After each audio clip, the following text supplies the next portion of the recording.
আসসালামু আলাইকুম।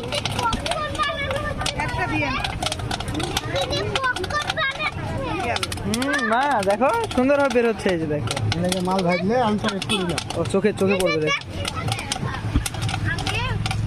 একটু থামেন চোখে পড়ছে। বাড়ি খেয়েছে না, চোখে বাড়ি খেয়েছে বলেন।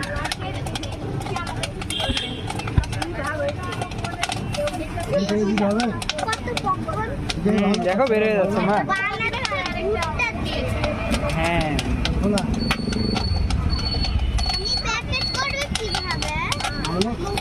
এটা যদি না বন্ধ করে দিই তাহলে এই যে সব নষ্ট।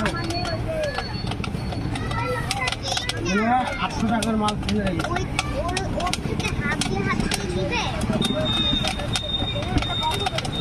আলহামদুলিল্লাহ।